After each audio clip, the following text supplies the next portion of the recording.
take an inventory of the 5 biggest friends, not like big as in big, but the 5 main friends that you hang out with right now, and then ask yourself, are these friends or are they time wasters?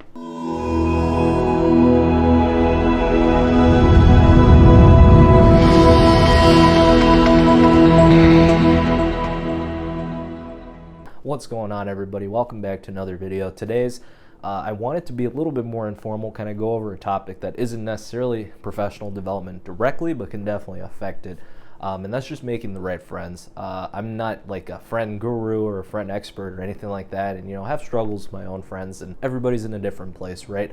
But from some of the things that I've experienced so far, and just plenty that I've learned by just developing a stronger emotional IQ over my years in college and then post-college and all this stuff, I felt that this is a topic I'd be very interested in touching on a little bit.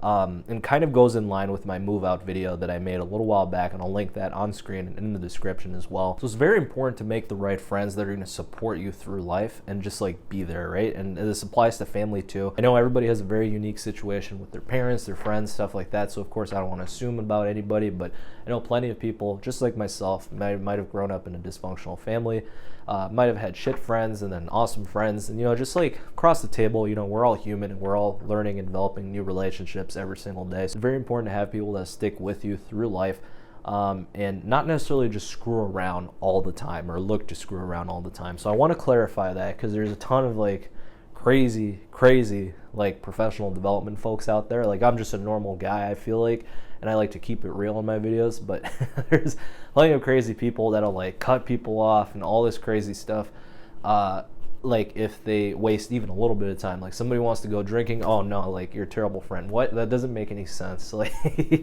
just calm down. This video is probably not geared towards you, and I probably offended those people, but like there's that healthy balance, right? Like having fun is essential to good friendship. Like, having fun is also essential to life. Like, life's gonna be pretty boring if you just like focus on like career and like super high level goals all the time. It's a very great quote from Spider-Man 2, right? Sometimes to do what's right, you have to be steady and give up what you want the most, even your dreams, right? And this isn't necessarily doing what's right, it's just having fun. But having fun is essential. We're all human, we have one life. Dude, have some fun.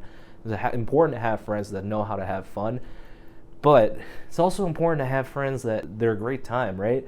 But they understand how to buckle down, get to work, and at least like let you buckle down and get to work when it matters, and they're there to support you, right? They're there through all of it, the professional stuff and the fun stuff. And that's, at the end of the day, like really great friendships. I'm still working on this myself, like, again, just particularly like ones that I grew up with, and some of them are really great and I stick with them day to day, but some of them were definitely bad influences. And it is tough when you know somebody for a really long time to kind of establish some of those boundaries and have these conversations, but they're essential, right, to creating a good environment for you to grow, prosper, and also have fun in, right? That's very important, especially as you get older and more mature and things like that. So for me, I felt like when I went to Purdue, I changed quite a bit. I didn't realize this for the longest time until every time I go home, my friends that have stayed the same or have kind of stayed in place always point this out and often criticize it. And like, I still see myself as that humble gamer that I feel like I was in high school. But yes, I do acknowledge that there's been quite a bit of a change, and just I see the world very differently now. I approach things very differently now, and I communicate with people very differently now. And I feel that that's going to change even more 5 years from now, and that's growth. That's important, right? But because of that, every time I go to my hometown, interact with people that are still there who haven't necessarily moved away or haven't necessarily really went through as much change in the same amount of time, it definitely feels like there's a little bit of a disconnect there. And that's why that's another reason I really wanted to make this. There's two types of people out there. There's people that legitimately want you to do well, but then there's also the people out there that just realize that they'll just want to screw around. And like, we sometimes, especially in college, often have those groups. I have very good friends in college that are just, unfortunately, we're all across the country, so it's hard to stay in touch. But then we all also had those groups that we just kind of fuck around with, right? Go to the bars with, clubs, stuff like that. But then outside of that, probably don't talk to each other that much, probably don't see each other and make those day-to-day decisions or those major life decisions even, right? So there's two types of people. It's very important to find a balance there. It's also worth understanding that today's friendships here in 2022 look a lot different than they were, 10, 20 years ago. Like friendships are no longer this like whole, you're not going to talk to each other for maybe years, right? You're moving to a whole different place. You're going to send each other letters or even emails. That's outdated now too, right? We have phones, we have FaceTime, like we have all this stuff, digital technology. I sound like an old person when I say this, but it's just the way friends interact now is very different than how it used to be. And it's important to recognize that and not fall into the traps of thinking of how a friendship should be based off of like what your parents do or what other people do, like older folks and stuff like that, and how they've kept up with people.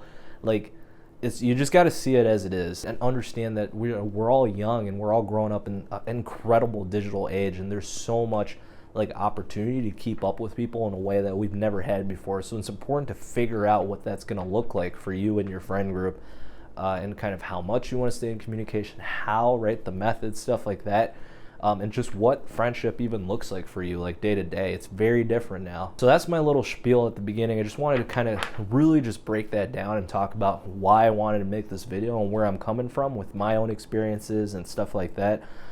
This video is mainly about the 3 big ways to identify good friends versus ones that are, I hate using the word toxic, but yes, toxic, like bad influences, and how to really discern that, right? And kind of what to do there. So the first one is they don't always talk about themselves. Talking about yourself is totally fine. It's like there's always a good balance. But then we all know there's those people out there that just constantly keep talking and talking and talking and talking, and everything's about them and like how great things are and how great life is and stuff like that. And they never once or twice, maybe once, but like they never really will legitimately try to ask you about you or learn about you or like what's up with you or catch up with you, which they're there to do in the first place. They know everything about themselves. There's no reason to say all that out loud, at least in that capacity, right? Like as much, there's always a balance. So finding people and really developing the skill of listening. No one's perfect. We're all learning. It's human nature to really just, put yourself first. That's just human nature. That's how we're wired, for survival and all that stuff. But being a good human is all about caring about other people, like listening to what they have to say rather than talking all the time. And maybe I just feel that this is like more important because I'm an introvert, like kind of at heart, and I just generally excel more at listening versus talking quite off the bat. But it's an essential skill, like no matter what. It's important to listen to people. It shows that you are invested in seeing people happy and successful. It also shows that they think about more than just themselves, right? They think about you and legitimately care for your success and kind of where you're going. And then also congratulating you when it matters. Like even with some of my friends that I like kind of fell out of touch with through college, almost all of them showed up to my graduation. Like when it mattered, they still showed up, and it was great. Like we got some great pics and everything. Like that was incredible, especially during a pandemic. But it's like the small things like that. Like not everybody's gonna make it to everything. That's totally fine. People get busy. Everybody has things going on, but they're still showing up once in a while when it matters. They're still making time, right? And they're going out of their way, and it's not just they're spending time with you when it's convenient for them.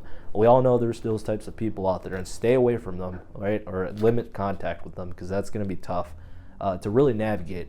The second big way of really identifying good friends from toxic ones is when you think about them or you're planning some time to hang out or do something, you don't feel like it's a chore, right? Like sometimes, like especially as you get older and you start really realizing what's actually worth your time and what isn't, like you realize like, hey, it kind of sucks to hang out with this guy or this girl, right? Like it really sucks. Like they're just a huge drag down on you. Maybe it's for that big first point that we talked about, or maybe it's because they're just an asshole, right? And like they just like, yeah, maybe they're a fun time, but they're also a pretty big asshole. Like there's always a line there. So I always like to clarify, like not just having a professional friend group that meets up for like book club or anything. I can't even imagine. I read a lot of books, but I still can't imagine doing a book club, or something that like you meet up, and that's great. Like at some of these gatherings, like work gatherings and all this stuff. But then when you go get beers or stuff like that, you really find out that you have nothing in common with these people, right? You have nothing in common. You have nothing to talk about. You don't want to have anything in common, right? You legitimately just don't like doing what they're doing or stuff like that. It's important to appreciate everybody's interests.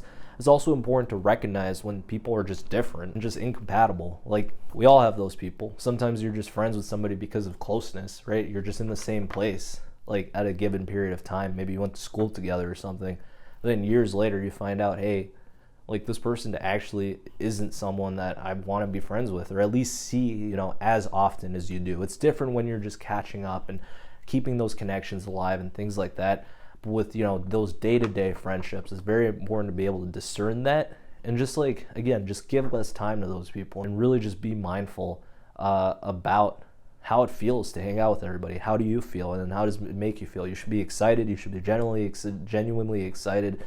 And just enjoy spending time with like the people that you would call that your day-to-day friends. And then the final big MoHeat recommendation, or way I should say, of identifying good friends from bad influences is that they talk to you and then initiate meetups just as much as you do, or at least try, right? Like we also all know those people that'll usually just chill out and they'll wait for you to invite them to everything. And sometimes they legitimately do want to hang out with you, but they just suck at expressing it.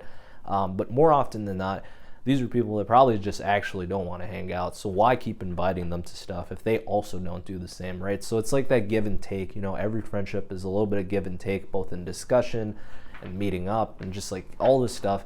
Like there's always give and take with any relationships. If you find that you're the only one inviting them to stuff, or maybe they're the only ones inviting you to stuff, maybe you need to change something, right?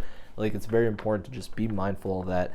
The person, I'm not saying like, yes, if you're like a huge texter or like something like that, the person needs to like text you a ton right back. Like that's not what I mean at all. I mean when it really matters, right? We're talking about the big picture here, like the big things, like they're showing up when it matters, invites to stuff that you guys want to do something Friday night.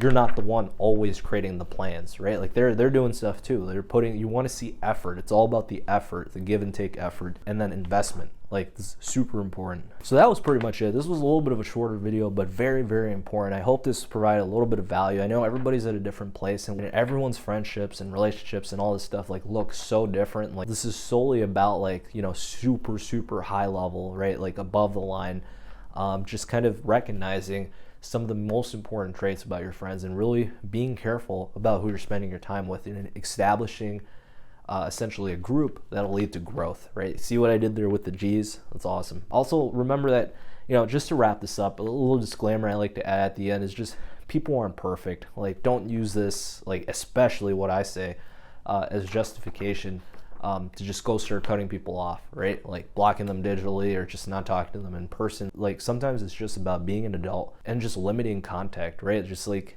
making sure to establish those firm boundaries, and this is with family too, and not just friends. Relax. Like if people mess up some time to time, like we're all human, we're all figuring out. Chances are at some point or another, you were also probably an asshole to somebody at some point, or you you did something that you wouldn't want somebody to do to you. Like that's just, it happens. We're all figuring things out and we all grow over time. So just recognize that mistakes happen. Like no one's perfect, and that's going to make you a better friend, is just understanding that.